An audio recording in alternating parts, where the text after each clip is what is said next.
Join me once again in the classroom. Class, take out your first draft and see if you could still improve on it. Then, get a partner and check each other's work. Use the guidelines here on the board to help you improve your compositions. Okay, class, be sure to discuss your comments with your partners. Okay? And then make the necessary changes in your compositions. You may group yourselves now into 2 or 3. So, here's my work.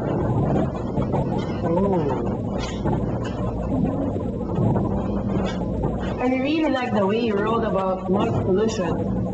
But I don't think rock music is noise per se. Well, I'm not really into rock music. Well, maybe it is not. I guess it's just the way the listeners pump up the volume of their stereos. You're right. Now, what can you say about my work? I think it is okay, except that it is too short. Maybe you can still explain further about the differences of acid rain and smog. Actually, I was thinking of that too. Thanks, Thanks too. Now, I must point out in my composition that rock music is not really a form of noise pollution per se. I guess it is how loudly we listen to it.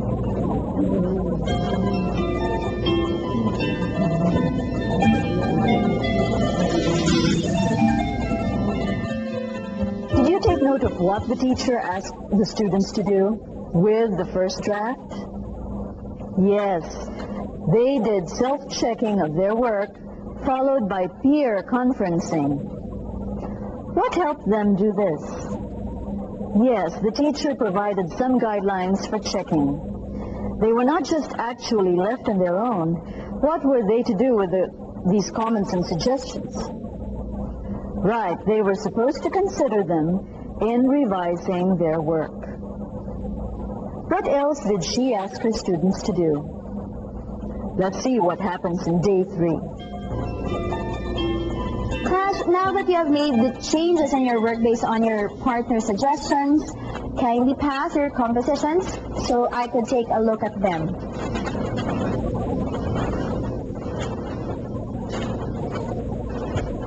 Thank you.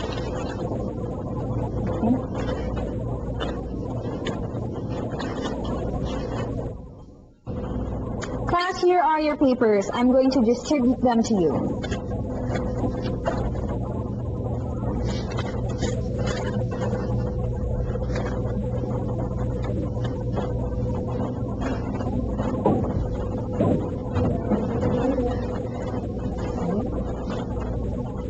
Okay, class, go over my comments on the margin. If you do not understand them, kindly come and see me. I'll gladly discuss them with you, okay?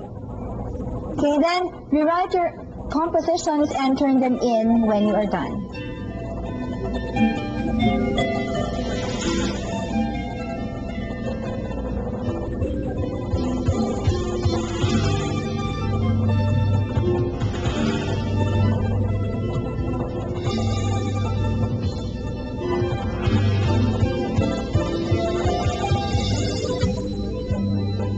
Do you know why the teacher returned the students' works? Well, she wanted them to go over her comments, which they could use in revising their work.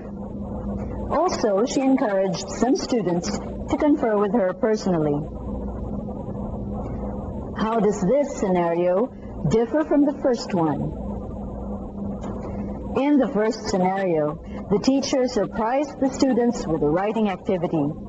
Since the teacher did not prepare her students for such an activity, they reacted negatively. They struggled to accomplish the task.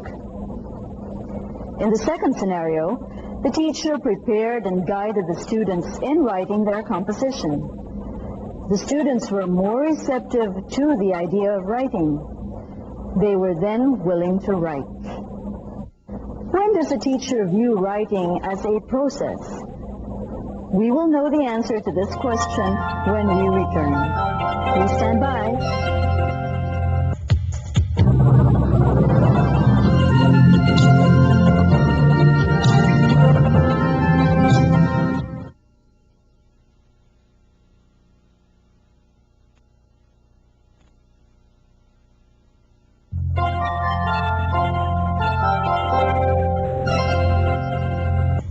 Welcome back.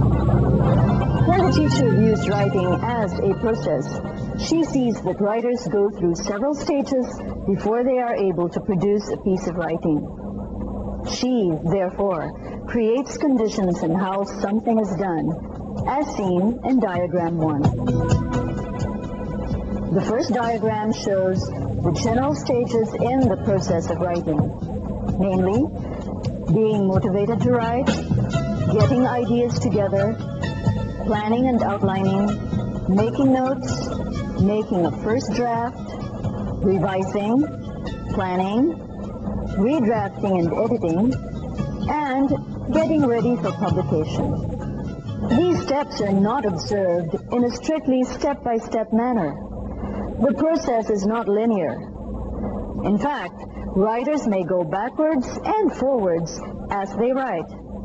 They may delete some sentences, add new ones, move around a few, change a word here or there, or discover new connections. Whatever they have produced is considered not final until they hit upon the draft that best conveys their message.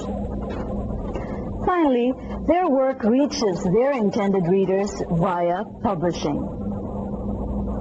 When viewed as a process, writing is a constant act of discovering new ideas and revising old ones. For this reason, writing cannot be rushed or hurried, for writers constantly shape and reshape the things they want to say. Aside from viewing writing as either a product or process, it can be considered an act of communicating. What does this mean? This means that the writer considers two important questions before putting anything on paper. The first is, what is the purpose of writing? Why am I writing this? Is it to narrate a past experience? To describe someone or something? To ask for advice? To apply for a job? The first question is about the why of writing. The second question is, who am I writing for? Who is going to read this? The question is about the reader or audience, who may be a friend, a relative, an editor of a newspaper, or a store manager. Why is it important to consider these questions? Knowing what a person is writing for and being aware of who is going to read that piece of writing may help the writer decide what to put in and what to leave out, and what style of language to use. Let's look at the grid. That shows how the style of the writing sample is shaped by the function or purpose, as well as the audience or reader. Do you make your students keep journals? A journal is like a diary where one records his or her experiences and feelings almost daily. Since the writer addresses himself or herself, an informal style of writing is used in a journal. Entries may be written even in incomplete sentences, with contractions and deletions. Here's an example. On the other hand, when one sends a condolence card to a friend to offer sympathies, formal writing is used, as in the following message. My family and I are sorry to hear about your father's passing away. Our prayers and condolences. Writing is viewed as an act of communicating. The writers also take the role of the readers. They try to anticipate the possible questions in the readers' minds and supply the answers in their texts, with readers in mind. Writers try to figure out if their ideas are adequately developed and cohesively organized. Further, they try to adjust their words and language forms so that they won't appear either too easy or too difficult to the readers. As a result, writers gain a sense of purpose and a sense of audience, which enable them to communicate clearly and effectively. After discussing the major beliefs about writing, let's talk about some teaching approaches that match those views. Can you recall some approaches to teaching writing as a product? One of them is controlled composition. This approach aims to reinforce the language forms and vocabulary taught, and to help students avoid errors as much as possible. For this, the content and language expressions are supplied in the writing activity. Hence, the learners need only to rewrite the paragraph by making a few changes, such as changing present tense to past tense, singular to plural, direct to indirect speech, active to passive, etc. In this approach, the students are seemingly able to write a paragraph with a degree of accuracy. Let me take you to a classroom scene where the teacher uses the controlled composition. Here's a short paragraph on a park scene. Now, who would like to read it aloud? Yes, Maya? It's morning in the park. A young man is walking with his dog. Every day, he buys a newspaper at the newsstand. The news dealer greets him. The man then goes to a nearby bench. He sits by himself and reads. His dog runs in the trees. After an hour, the man walks home. Okay, thank you, Maya. Now, what does the young man do every day in the park? Yes, Jeffrey. Ma'am, he takes a walk, buys a newspaper, and reads it. Good. Do you know that you too can write a paragraph similar to that? All you have to do is change a young man to two young men in sentence 2 and a few other words. Okay, now go over the paragraph again and find out what else should be changed since there are now two persons in the park. What do you say to that, Sheila? I think that he should change his to their, then he to they, then him to them. Very good. Any other answer? Yes, Katrina. Change man to man, a newspaper to newspapers, buys to buy, sits to sit, is to are. Correct. What else? Yes, Mark. Mark? So change does to do, dog to dogs, and himself to themselves. Very good. Now, which verb does not have to be changed? Yes? I don't greet, ma'am. I think it goes home with the greets with news dealer. Good. Now, as you rewrite the paragraph, be sure to take note of these changes. Remember to indent the first sentence and capitalize the first words in each sentence. Also, do not forget to punctuate your sentences and to spell the words out correctly. Now, are there any questions? Okay, you can now rewrite the paragraph on a sheet of paper.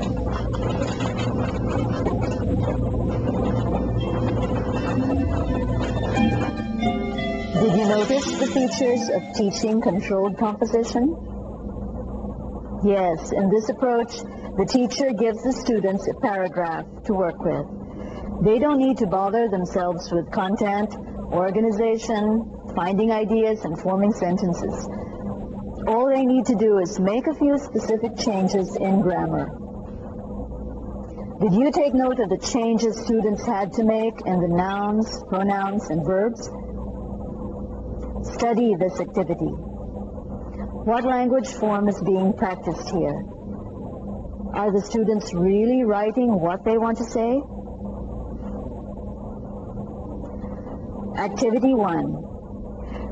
Rewrite the passage by changing the tense of the underlined words from present to past. Include the time signal. Michelle goes to a bookstore at least once a month. When she gets there, she heads straight to the piles of books on sale. There, she browses over the books with much gusto. After choosing a book or two, she moves to the school supply section where she buys her school needs. She looks for little things like bookmarkers, small cards, and fancy pencils. Happily, she takes home what she has bought. Here's another activity in controlled composition. Find out how it differs from the first one. Activity 2. Rewrite the passage by choosing a word or group of words from the list below to complete each sentence. I went to blank to buy blank presents for my blank. I have 2 blank, Dan and Vic, and 2 blank, Liza and Dawn. There were a lot of blank on the shelves, and I began choosing blank for both the boys. I know that both of them like blank. The girls are younger. After looking at several blank, I finally bought them both blank. Number 1, bookshop, toy shop. 2, birthday, Christmas. 3, nephews and nieces, grandchildren. 4, grandsons, nephews. 5, nieces, granddaughters. And 6, children's books, toys. 7, books, model cars. 8, automobiles, adventure stories. 9, picture books, toys for girls. 10, dolls, books of nursery rhymes. Do you know what makes that activity controlled composition? Yes, the ideas are provided for. The paragraph is already organized, and the sentences are in place. The students are asked only to fill in vocabulary words in the paragraph. However, the chosen words must relate to the overall composition. As you have noticed, controlled composition is a good method of reinforcing grammar and vocabulary in context. Further, it gives students practice in using the conventions of writing, such as indentation, capitalization, spelling, punctuation, and even using linking words for cohesion. In this approach, the students are seemingly able to write a paragraph with a high degree of accuracy. But are they really able to write what they want to say? The next approach is guided composition. How does this teaching of writing go? We will give you the answer when we return. Stay tuned.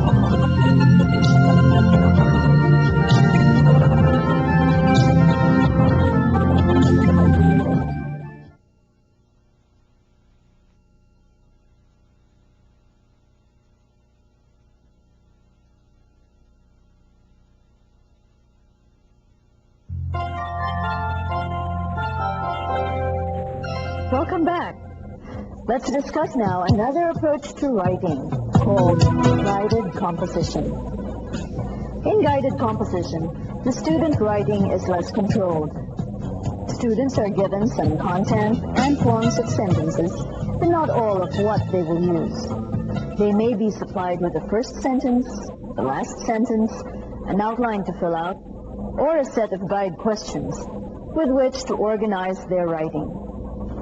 Since control is replaced by guidance, errors may begin to appear. Let's see if you can find these characteristics in the next classroom scene. Class, I have here with me 2 columns of information about Rizal and Bonifacio. I'm going to give out handouts to you.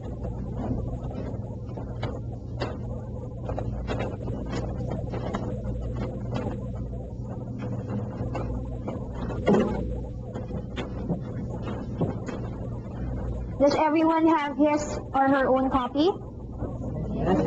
Okay, now let's take a look at the handout. Under Rizal, we have the following phrases: well off, educated, La Liga Filipina, political reforms, Bagong Bayan, Luneta by the Spanish firing squad. Okay, and under Bonifacio, we have the following phrases: poor, self-taught, Katipunan, armed revolution, Mount Buntis, Maragondon, Cavite by Aguinaldo's men. Study them carefully, class. What do these facts show? Yes, Maya? Ma'am, they tell about the family status, education, and the organizations they founded. Very good, Maya. What else? Aaron? They tell what Rizal and Bonifacio stood for, when and how they died. Right. Any other answer? Jeffrey? They show contrasts between Rizal and Bonifacio. Very good. Now, class, below the facts is an incomplete paragraph. You are going to complete it by writing sentences that show contrasts between the two heroes. Use the given information and the clues in the paragraph. Do you understand that? Do you have any questions? Okay, you may start now.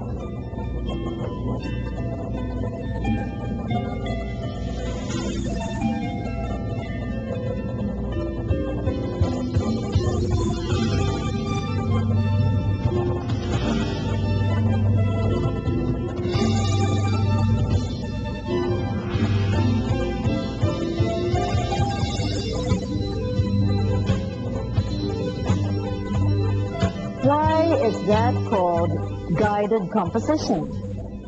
Why is it less controlled? As shown in the activity, the students were given some, but not all, of the content and form of the sentences they would use to complete the paragraph. They were given the first sentence, a number of starters, and information to include in their writing. However, much more had to be shaped by the students themselves than what they did in controlled composition. In what way is the activity less controlled? What language forms are being reinforced? Both controlled and guided composition writing focus on accuracy rather than fluency. They are useful for teaching beginners who need a lot of guidance. These approaches match the view that considers writing as a product. Free composition writing, on the other hand, frees the learners from controls. This type of writing enables them to pay attention to what they want to say rather than how they are to say it.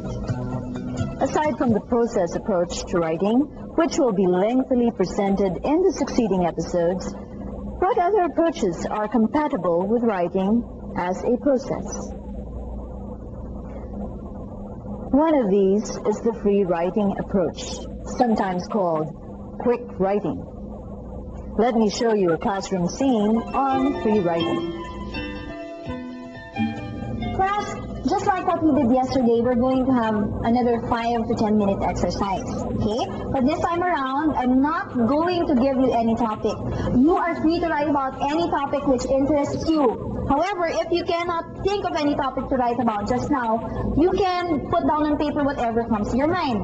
For instance, you can write about something like this. I cannot think of anything to write about just now because I'm sleepy or because I've just eaten lunch or whatever. Do you get my point? Yes. Okay, so just do not stop writing whatever comes to your mind, okay? Eventually, you will be able to focus on writing about one topic, just one topic. Do not worry about your grammar. Do not worry about your spelling. Just write down whatever comes to your mind. We'll work on those corrections later on, okay? Now, write down the ideas that come to your mind as fast as you can. Keep on writing for 10 minutes and then I'll give you the signal to stop. Okay, have fun writing, class. You may begin now.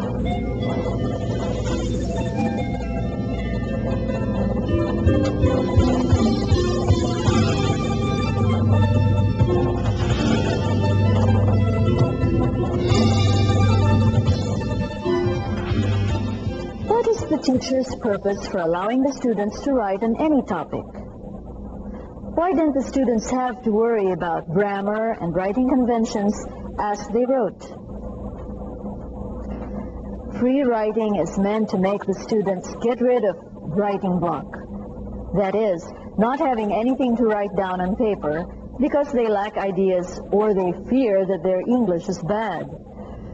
Free writing, which helps students concentrate on content or ideas, rather than on form, encourages them to get as many ideas down on paper as possible. Hopefully, when students get used to writing down ideas, they won't feel writing at all. So far, we have taken up 3 approaches to writing. The last in our list is the communicative approach. Here, the students must consider these questions. Why am I writing this? Who will read it? You see, the communicative approach approximates what writers write in real life. That is, writing for a definite purpose and a definite audience. To achieve this, the teacher has to contextualize the writing activity so that students can make choices in what to say, how to say it, and whom to say it to.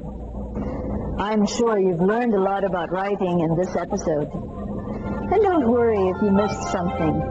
We will take another break, and when we return, we shall make a recap.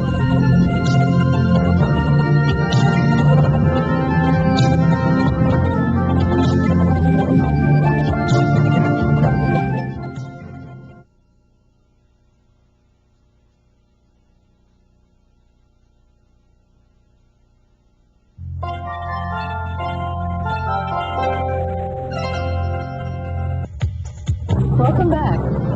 To recap, we have presented in this episode the similarities and differences between writing and speaking, the views about writing, and some approaches that are compatible with the views on writing.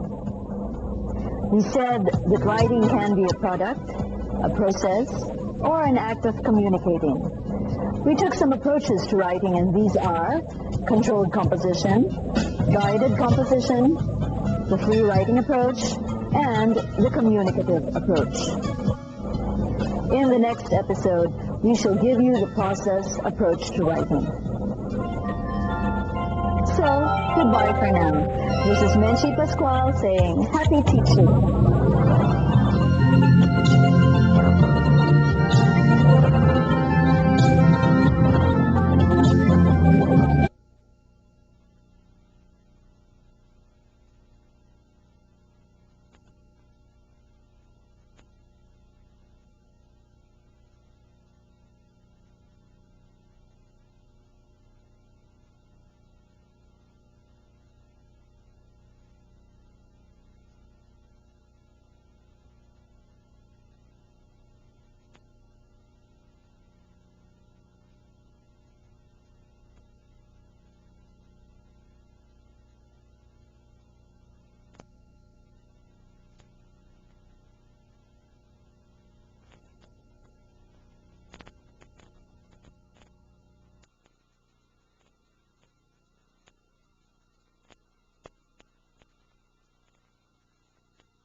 Episode 24 of Constel English.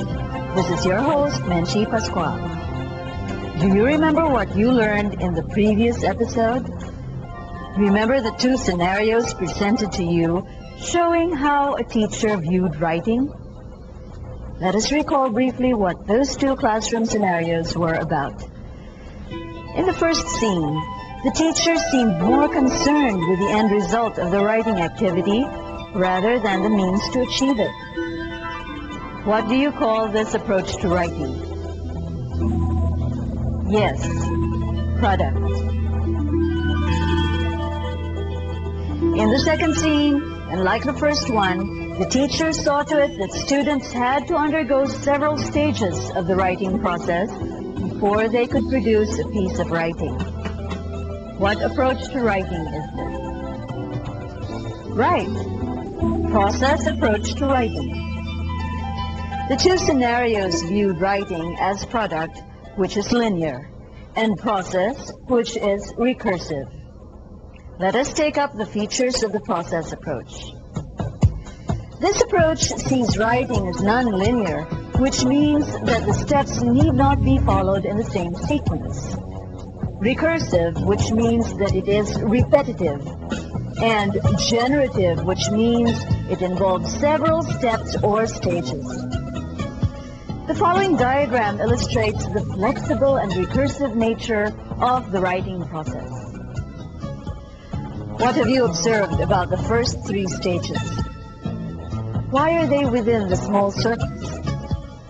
And look at the arrows. What do they suggest? The circles and the arrows suggest the flexibility and recursiveness of the writing process.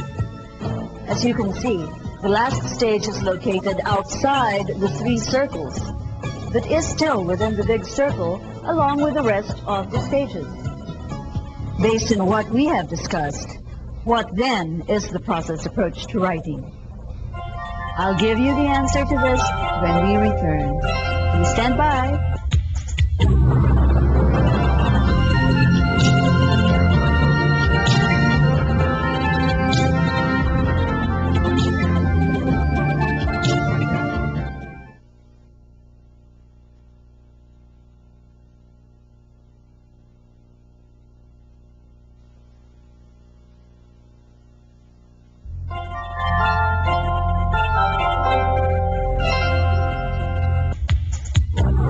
Welcome back.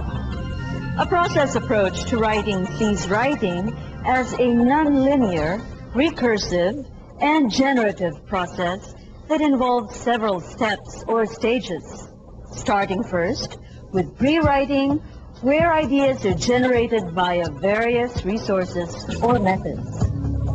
Drafting to discover what one wants to say.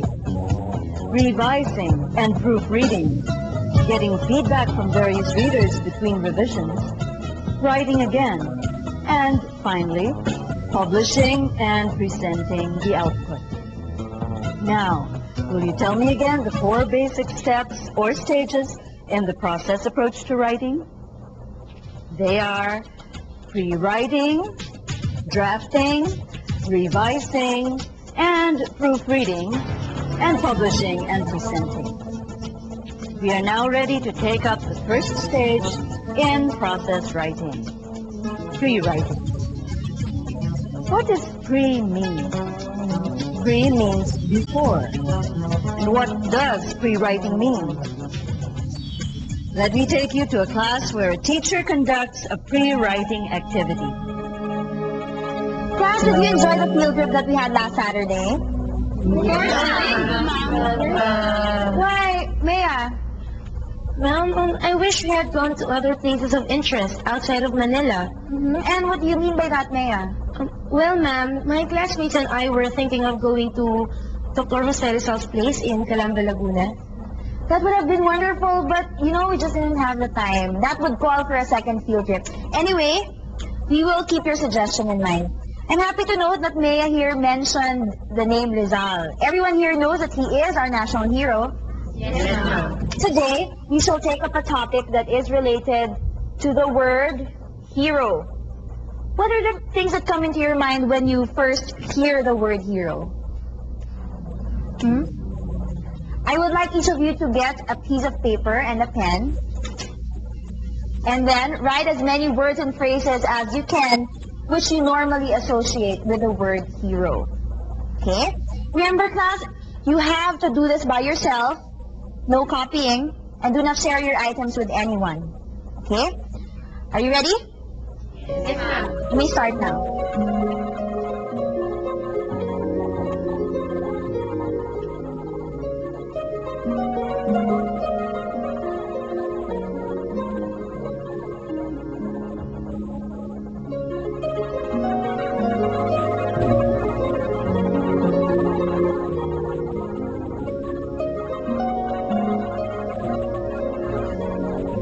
did the teacher ask the students to do? Apparently, she made them brainstorm on the stimulus word hero, individually or interpersonally. How did she do this? Let's go back to these scenes. She did the following. First, she asked the class to focus on the stimulus word, hero. Then, she asked them to write down as many words and phrases as possible which they could associate with the stimulus word. Finally, she asked them to hold on to their lists. What then is brainstorming? Brainstorming means to search the brain for ideas. When we ask our students to brainstorm, we can tell them to, 1, write down their ideas very quickly. You may even tell them that these ideas don't have to be written in English. Number 2, tell them not to worry about how useful their ideas will be. Number 3, neither should they worry about grammaticality, organization of ideas, and punctuation marks. 4, tell them not to worry about neatness and correctness. Take a look at this sample preparation by a student who tries to map out his future plans. Crew member, McDo or Jollibee, in school in the AM, can work afternoon, no problem. Mother like this idea, can give brother, sister additional baon. Tatay will be happy too, I am sure. I can take evening shift also, but not very late. Homework, so much to do. Did you notice the telegraphic thoughts written down? The writer wasn't careful about any other thing except for the ideas he wanted to include in his composition. Take a look at these sample stimuli, which can make your students prepare for writing. Tell them to write down as many ideas as possible about any of them. Be sure to remind the students to keep their notes for use in drafting their compositions later.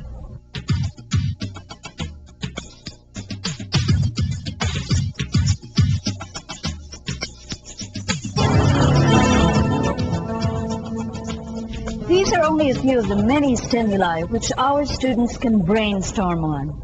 When students brainstorm individually, they are actually speed writing. Speed writing is a warm-up activity which can get our students to write freely. There are other important points which our students have to bear in mind when they do speed writing, and these are the following. 1, they have to give themselves a time limit, say 2 times. 2, they have to write as much as they possibly can on a given topic.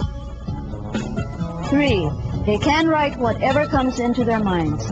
It doesn't matter if the ideas don't make sense. 4, make them write until the time is up. 5, tell them not to worry about correctness and neatness. Take a look at this sample letter segment written to a teacher about a child's problem. Observe the candidness of the letter. The text is said here. Pearl seems to be very unhappy this year. Don't really know what the cause is, but I feel I have to find out. Maybe other students in the class. Perhaps the teacher knows. Seems to be able to cope with it. Okay with the work, does her homework well. Seems not to be affected by it. Although I think she has problems. But no communication between us. She avoids me everywhere. Canteen, corridors, hallways, school grounds, everywhere. I don't know what to do. Perhaps, what do you say about that? Indeed, speed writing is a sure way of getting our students to write freely. We will take up another activity in brainstorming when we return. Don't go away.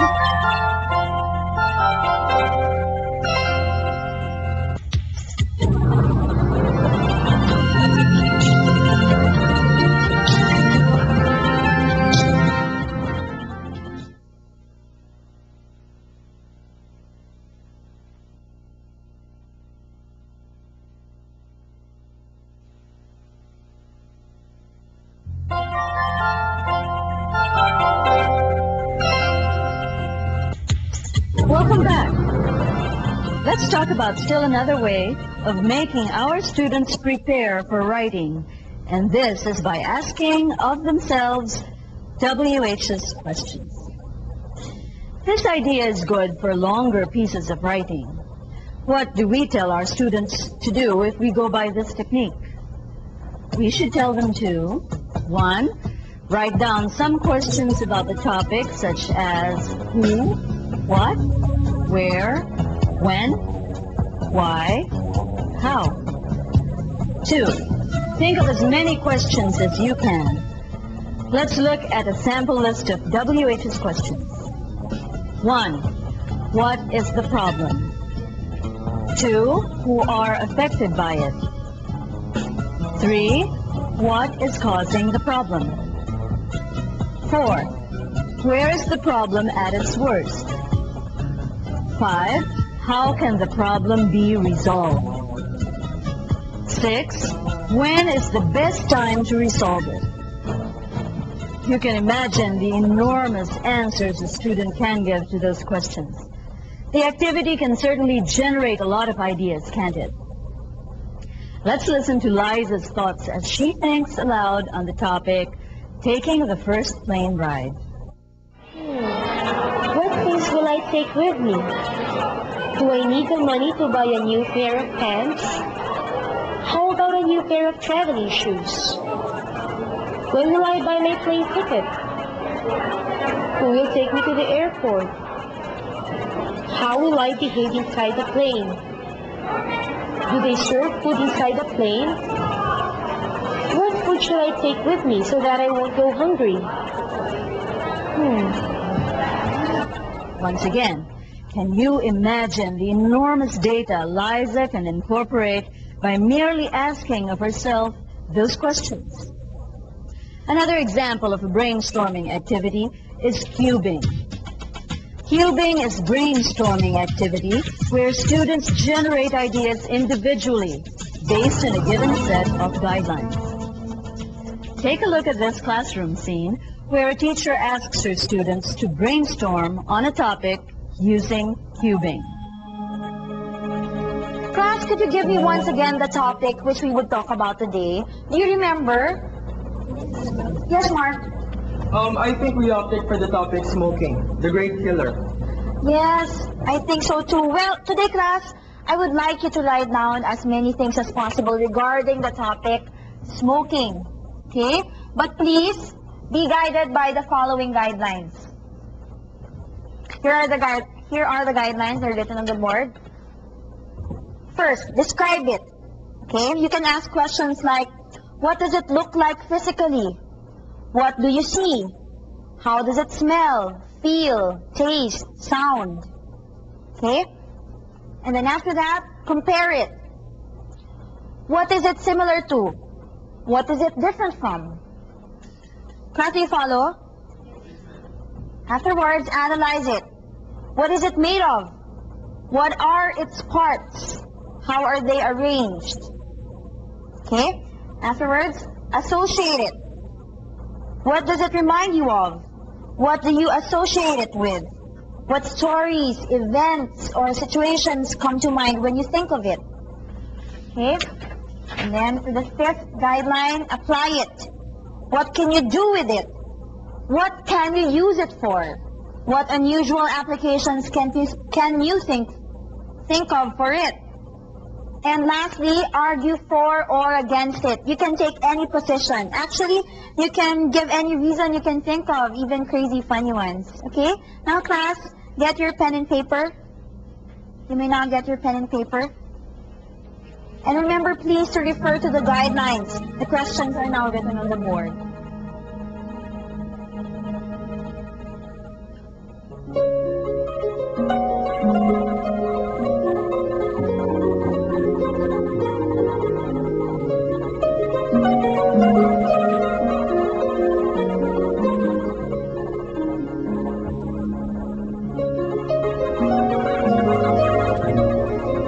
That was cubing, a brainstorming activity where individual students are motivated to generate ideas based on a given set of guidelines. there is no reason why they can't come up with compositions. Let's go back to the classroom and listen to Jeffrey as he reads his work to the class. Jeffrey, I can see that you have written a lot of things about the topic smoking the great killer. Would you like to read your work in front of your classmates? Sure. Kindly come forward and then read your work. Class, as you listen to Jeffrey, relate the parts of his composition to the guidelines written on the board. Okay, are you ready, class? Yes. Okay, Jeffrey, we now begin. Smoking is indeed a sure killer. One stick of cigarette contains a lot of tar and nicotine, the very elements that can kill the active, more so the passive smokers. I do not know why so many of my friends smoke. For one, I don't like its smell. It gets into my nerves. Neither do I like its taste. I felt like throwing up once my friend asked me to taste it. You can imagine the elements that go into one stick of cigarette: tar and nicotine, and maybe others. One stick times 24 sticks a day times 365 days of the year times 50 or 60 birthdays, one will certainly die by the time he reaches his or her 61st birthday. If one wants an easy way out, he or she had better start at an early age. But who among us wants to die young? That was very good, Jeffrey. Thank you very much. Shall we give him a big hand, class?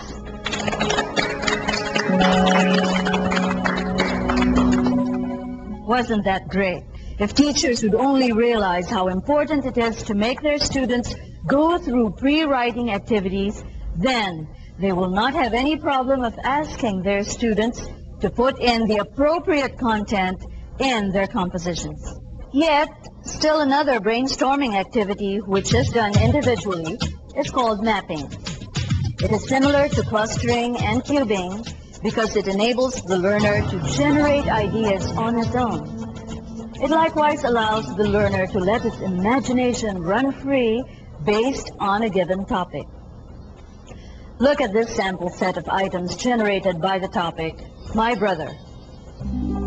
My brother, tall, 25 years old, handsome, fair, complexion, eyes brown, has a beard, hair is black, he is single, he is skinny, he is gentle and kind, he is sensitive, he is affectionate. Sometimes he is childlike, he is calm and quiet, he loves me very much, he is my best friend. My feelings for my brother, I love him so much I am his best friend now. I am sad because he is not with me. He is married with one baby girl, but I still love him. What else will students ask for? Don't they have enough data to write about?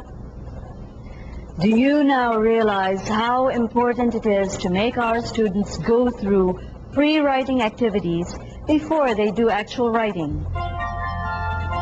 We will make a recap of what we have discussed so far when we return. Stay tuned.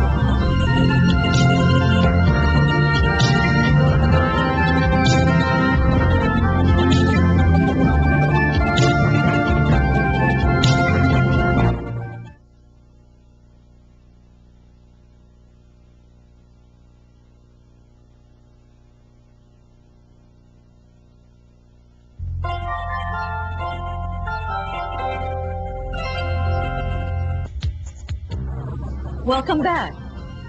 What have we learned so far? 1.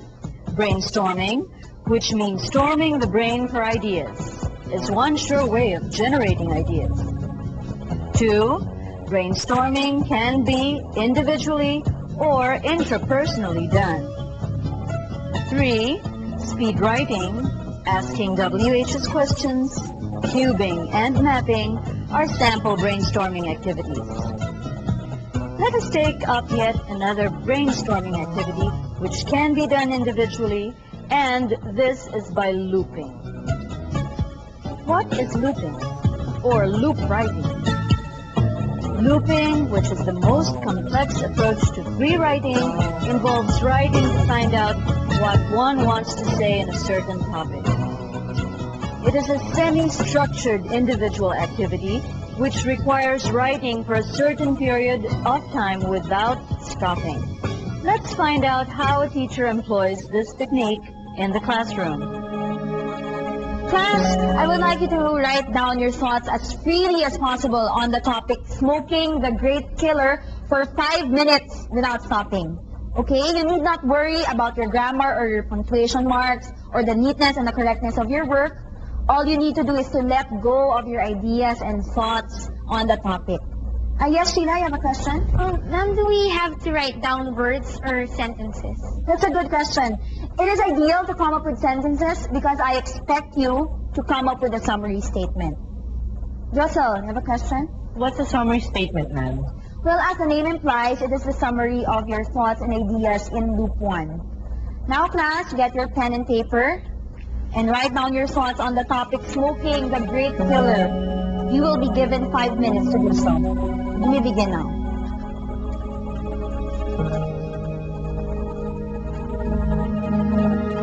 What then is the first step in loop writing? First, make students write on a given topic continuously for 4 or 5 minutes. Preferably, they could come up with sentences so that it will be easier for them to arrive at a summary statement. Let's go back to the classroom and see loop 2. Well, I guess everyone has written much about the topic. Let us now proceed to the second round of the activity. Okay, class, what I'd like you to do is to read what you have written and then focus on your summary statement, and then let this be the basis for your second summary statement for loop 2. Okay? You're once again to be given 5 minutes to write down your thoughts based on your first summary statement. And when you are done, be sure to come up with a second summary statement. This because I shall ask you once again to write about it for the third loop. Ready? Okay, you may now begin.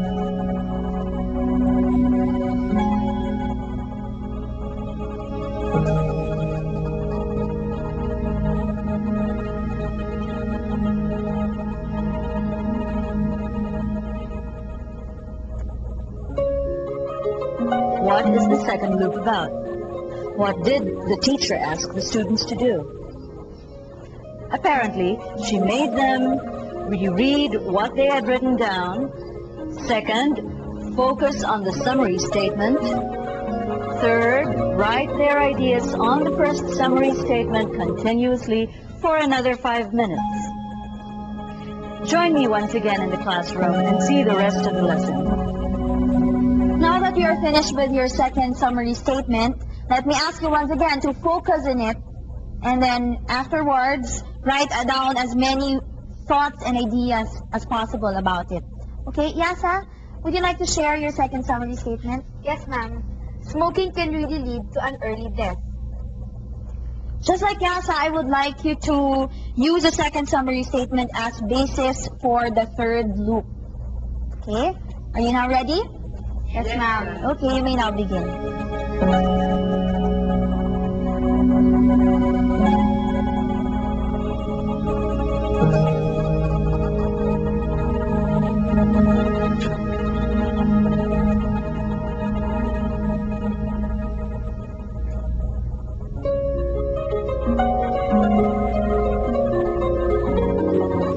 Notice that the teacher observed the same steps in making her students generate more ideas. I am sure that by the end of the third loop, the students will have become better prepared to write their full-blown compositions. Let us summarize what we have talked about looping. We've said that 1, looping involves writing what one wants to say and to find one's points of view. 2, it involves writing for a certain period of time without stopping. 3, looping enables the student to write the first loop for 5 minutes. 4, in looping, the first 5 minutes is the starting point for the next 5-minute loop. 5, the summary statement of the second loop is the starting point for the third loop. I would like you to know about the other major form of brainstorming, and this is the interpersonal type of brainstorming. This is when students are made to share their thoughts and ideas on a given stimulus with their classmates. Why don't you join and see how the teacher makes her students react interpersonally on the stimulus word hero? I think everyone has come up with a good list of items. We can now proceed to the next activity. Okay, what I'd like you to do is to group yourselves into 3s or 4s, and then you're going to share your work with your classmates in that group. Okay, let me see. 1, 2, and 3, you'll form group 1. 4, 5, 6, you'll form group 2, and the people at the back, you'll be group 3. Okay, please take along with you your list of words and phrases. Okay, are you ready, class? Yes, you're ready. Group yourselves into 3s or 4s, whatever.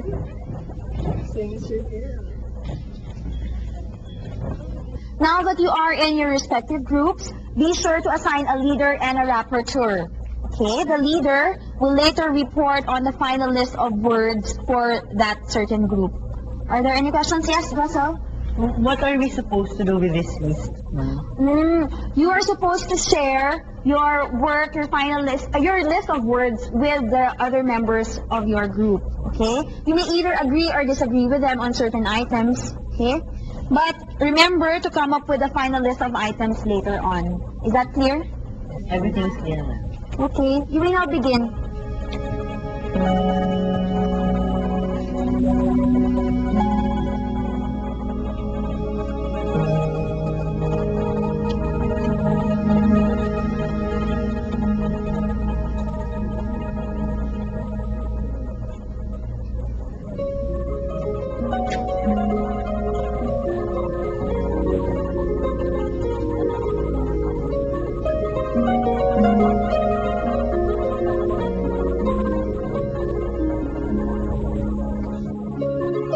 What did the teacher ask the students to do this time?